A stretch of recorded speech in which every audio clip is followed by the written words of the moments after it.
Hello friends, welcome to Living Stone Classes. मैं हूं अंजना और आज हम इस वीडियो के माध्यम से इतिहास के स्रोतों का अध्ययन करने वाले हैं। स्रोत जो होते हैं दो तरीके के हो सकते हैं, पुरातात्विक और साहित्यिक स्रोत होते हैं। जो होते हैं वो दो प्रकार के हो सकते हैं। पहला है आपका पुरातात्विक स्रोत और दूसरा है आपका साहित्यिक स्रोत। जो पुरातात्विक स्रोतों में क्या क्या आ जाएगा, आपका अभिलेख हो गया, स्मारक एवं भवन हो गए, सिक्के या मुद्राएं, मोहरें, मूर्तियां, चित्रकला, अवशेष या बर्तन, ये सभी किसमें आएगा, आपका पुरातात्विक स्रोत में आ जाएगा। अब यहाँ पे आते हैं साहित्यिक स्रोतों की। अगर बात करें तो साहित्यिक स्रोतों को आप दो भाग में डिवाइड कर सकते हैं। पहला है देसी और दूसरा विदेशी साहित्य। देसी को भी हम तीन पार्ट्स में डिवाइड कर सकते हैं। तो पहला है आपका धार्मिक साहित्य। धार्मिक साहित्य में आपके वेद, ब्राह्मण ग्रंथ, आरण्यक, उपनिषद, वेदांग, पुराण, स्मृति, जैन साहित्य, जिसमें जैन साहित्य में जैसे आगम, बौद्ध साहित्य में आपका त्रिपिटक हो गया, महाकाव्य में रामायण और महाभारत हो गया। तो ये सभी किस में आ जाएंगे, आपके धार्मिक साहित्य में आ जाएंगे। अब आते हैं लौकिक साहित्य की। अगर बात करें तो जैसे आपका कौटिल्य का अर्थशास्त्र हो गया, कल्हड़ की राजतरंगिणी, पाणिनि के अष्टाध्यायी, विशाख दत्त का मुद्रा राक्षस, कालिदास का अभिज्ञान शकुंतलम, मालविकाग्निमित्रम, रघुवंश, मेघदूतम, ये सब किसके हैं, तो कालिदास के हो गए।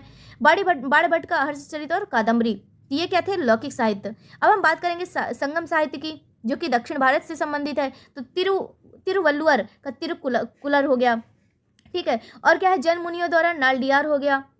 तिरुक देवर का क्या हो गया, जीवक चिंतामणि।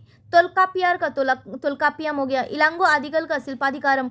नक्कीरर का क्या होगा, मुरुगारुपड़े, ऐसे इनके नाम है, इनको याद रखना होगा आपका। तो ठीक है, मुरुगारुपड़े इसका नाम है। तो ये है, ये सब क्या है, आपके संगम साहित्य में आते हैं।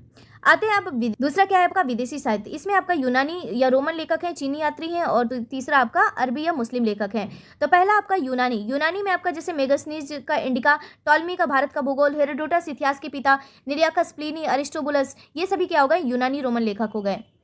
चीनी यात्री में बात करेंगे तो फायान की, सीयू की और यात्रा वृत्तांत उसने लिखा। वेनसंग का सीयू की, इत्सिंग हो गया। अरबी मुस्लिम जो लेखक है उसमें अलबरूनी की तहकीक हिंद हो गई, वो इब्न बतूता का रिहला हो गया, सुलेमान और अलमसूदी, ये सभी क्या है, अरबी मुस्लिम लेखक है। तो इन सभी के माध्यम से हमें क्या मिलती है, इतिहास के सोर्सेज के बारे में क्या मिलती है, जानकारी मिलती है। तो ये एक आपका छोटा सा वीडियो था जिसमें आपका पूरा एक रिवीजन कराया और यहाँ से आपके प्रश्न पूछ लिए जाते हैं कि कौन सी किसके द्वारा रचना है। तो ये आपके मैच द फॉलोइंग में आता है, इसलिए मैंने इसको यहाँ पे कवर किया हुआ है। तो ये आपके सभी एग्जाम्स के लिए इंपॉर्टेंट है। यहाँ पे आपका फटाफट रिवीजन सीरीज चल रहा है, जिसके माध्यम से आने वाले सभी एग्जाम्स में आप अच्छा स्कोर कर सकते हैं। तो इसको देखना बिल्कुल मत भूलिएगा।